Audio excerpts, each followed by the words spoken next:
Allah's messenger said, "A strong believer is better and is more lovable to Allah than a weak believer, and there is good in everyone. Cherish that which gives you benefit in the hereafter. Seek help from Allah, and do not lose heart. If anything in the form of trouble comes to you, don't say, 'If I had not done that, it would not have happened so and so,' but say, 'Allah did what He had ordained to do,' and your 'if' opens the gate for the Satan." I'm Sikhin, and today I'm here to guide you through a morning routine rooted in the wisdom of Islam.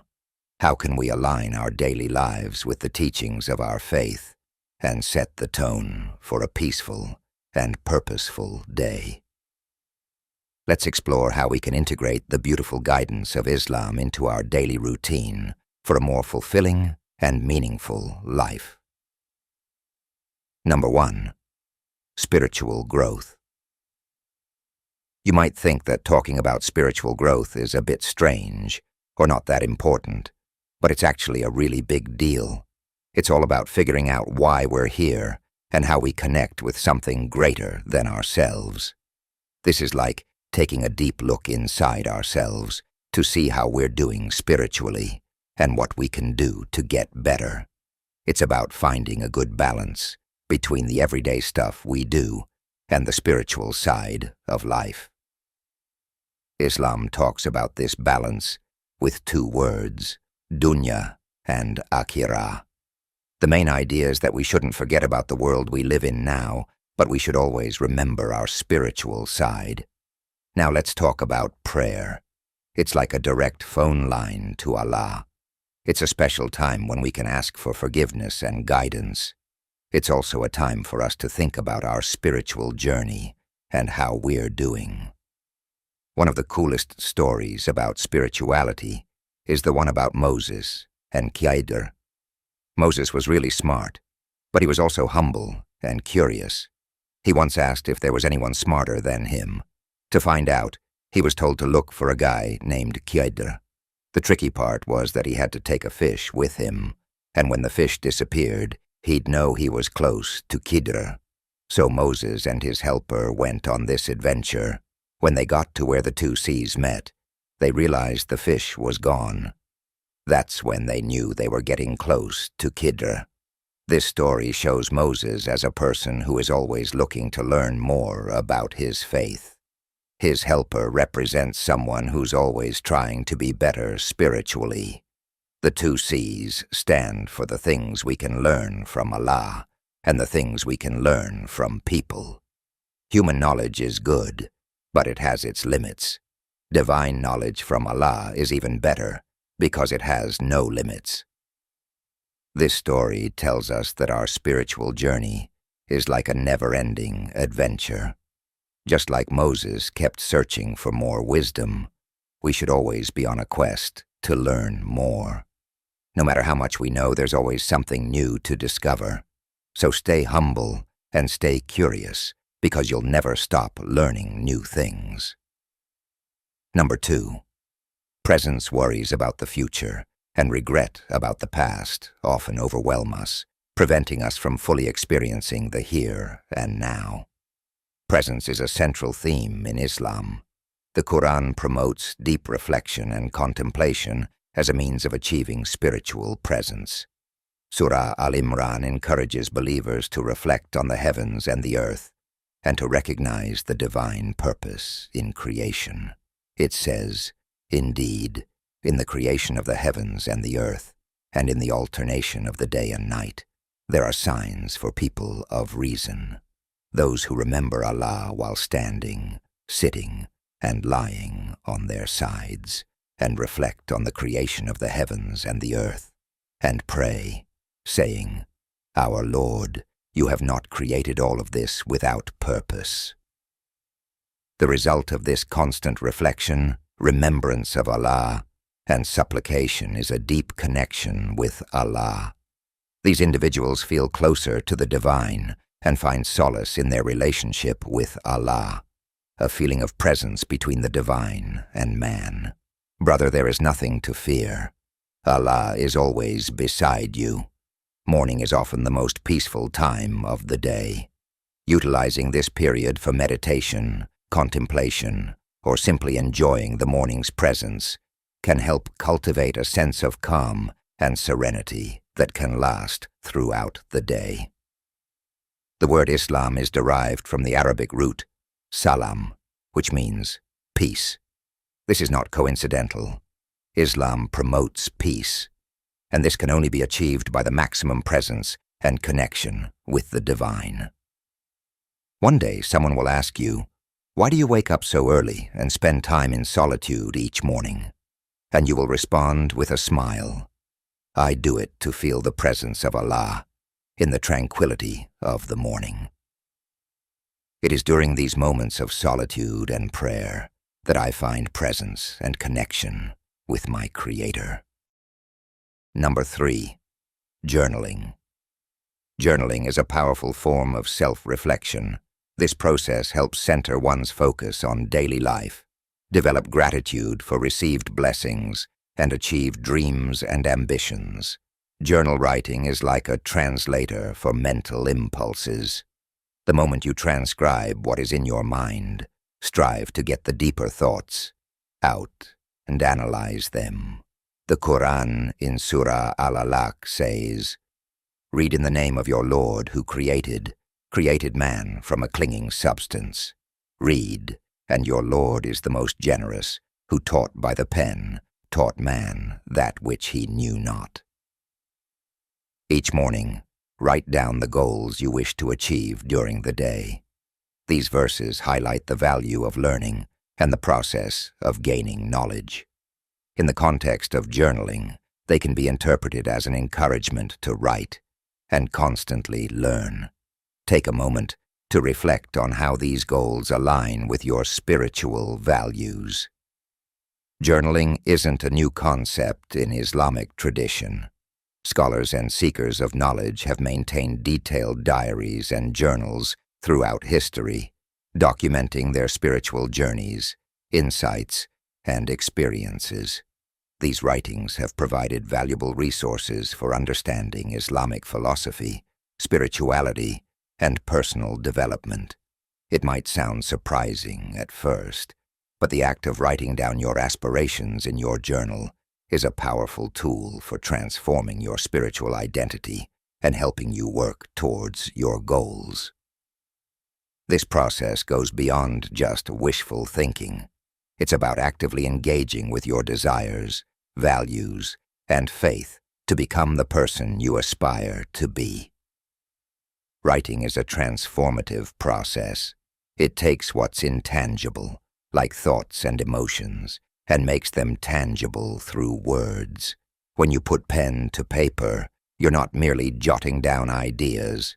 You're setting an intention, making a commitment to yourself, and taking the first steps towards realizing your dreams. In the context of spirituality, this act of writing becomes a bridge between your inner self and the divine. It allows you to express your deepest desires, align them with your faith and values, and create a blueprint for spiritual growth. Here is why. Writing down your aspirations forces you to clarify what you truly want. It's not enough to have vague, fleeting desires. You need to define your goals with precision.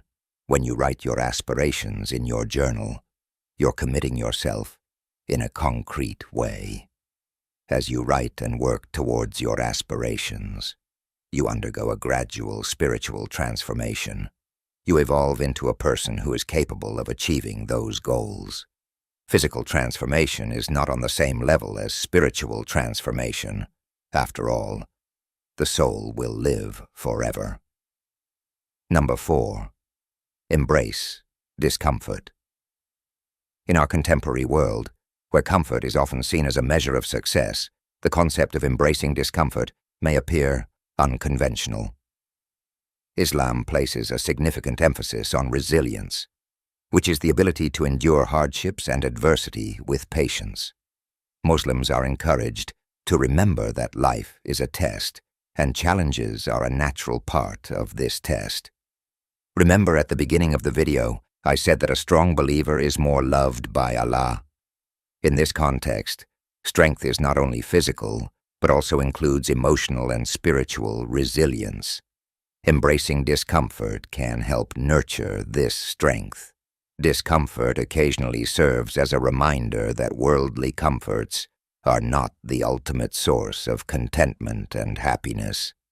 Islam offers a unique opportunity for embracing discomfort in the form of the pre-dawn prayer. It is a prayer before even the Fajr. Hearing the call to prayer in those early hours is very uncomfortable, but it serves as a reminder of the importance of discipline and self-control. This act, while challenging, instills a sense of accomplishment, preparing individuals to face the day's challenges with faith. You'll be able to overcome everything in this comfort-oriented world. I encourage you to find your way to embrace discomfort, challenge yourself, and cultivate resilience. It's a journey of self-discovery that will take your faith and strength to new heights. With discipline and faith, you'll be able to overcome any challenge that life presents to you. Number 5. Revisiting the teachings of Muhammad, peace be upon him. In these teachings, we find an invaluable guide for living a life of purpose, compassion, and spiritual fulfillment, and we'll find peace within ourselves. His teachings, encompassed in the Quran and Hadith, are a living legacy, a beacon of light that can illuminate our paths in the darkest of times.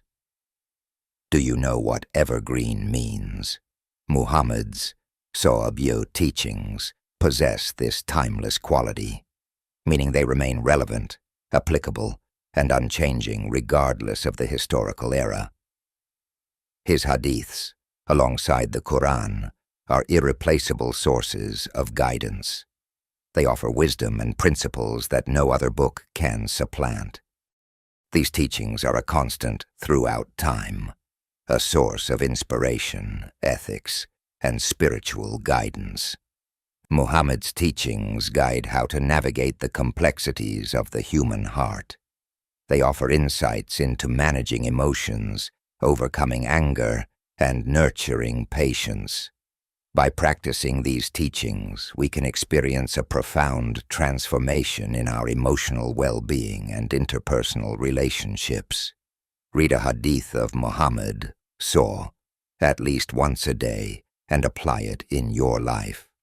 This will be your only way to improve, provided you want to do so. As we immerse ourselves in these teachings, we discover the means to enhance not only our lives, but also the lives of those around us. The wisdom encapsulated in these teachings empowers us to become beacons of compassion, patience, and moral integrity in an ever-changing world. If we truly aspire to enhance ourselves, the Hadith provides a roadmap, an evergreen compass guiding us toward becoming better versions of ourselves. Number 6. Remember what you can control. There are facets beyond our control. The world we inhabit is replete with variables, many of which elude our influence. However, there is one sphere that remains within our dominion, our response.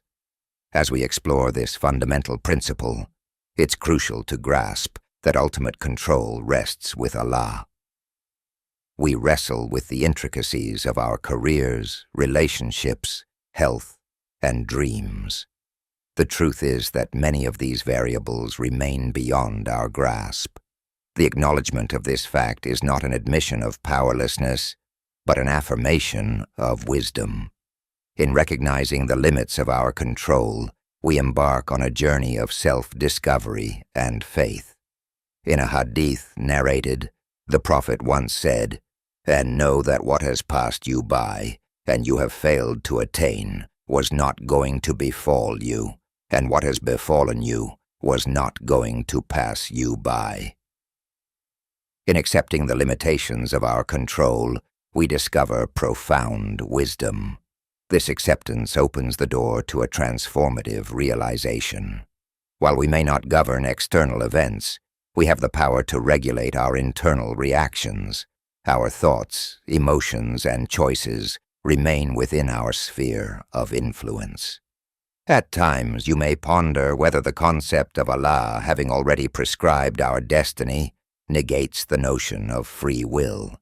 It might lead you to question the purpose of your actions when, according to this line of thinking, everything seems preordained. However, it is essential to recognize that Allah has bestowed upon us an incredible degree of free will, granting us the ability to make our own choices and decisions. Our free will is a divine gift, a reflection of Allah's wisdom and mercy. It signifies that while Allah possesses perfect knowledge of our choices and their outcomes, He allows us the autonomy to act according to our own will.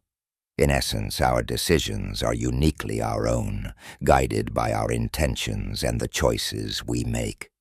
Allah, in His infinite wisdom, has the knowledge of all that will transpire, including the choices we will make. This divine knowledge does not limit our freedom, but rather serves as a testament to Allah's omniscience. It is His knowledge of our choices that ensures that His divine plan unfolds precisely as intended. This concept does not diminish the significance of our actions or the consequences of our choices. Instead, it underscores the moral accountability that comes with our free will. While we have the liberty to choose our paths, we also bear the responsibility for our decisions. The principle of understanding what is within our control and what is beyond it is not a one-time lesson, but an ongoing journey. With each day, we deepen our comprehension of the wisdom found in the Quran and Hadith. We integrate this wisdom into our lives, nurturing the seeds of patience, resilience, and gratitude. Number 7, remember your mortality. In a world where we often get carried away by daily worries and material matters, reflecting on our limitedness can provide a valuable key to serenity and wisdom.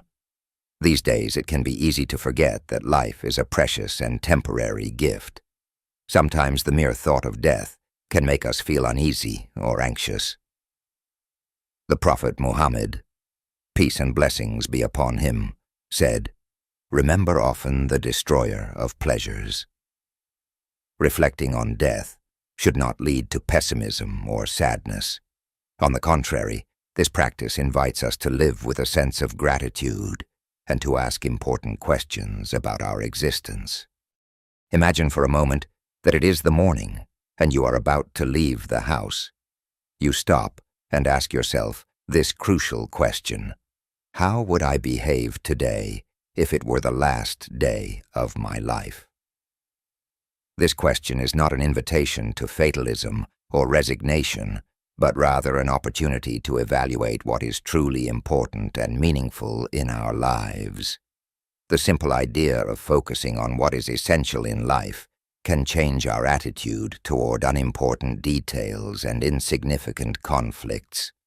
This reflection exercise encourages us to treat others with kindness and compassion, to seek forgiveness, and to look for ways to improve our relationship with Allah. Considering how we would behave if it were our last day can prepare us for the moment we are questioned by Allah about our actions. Visualizing this accountability encourages us to make choices that align with our values and spiritual beliefs. Let Islam flow through you in harmony. Comment below if you found this video helpful. See you soon. Good luck with your life.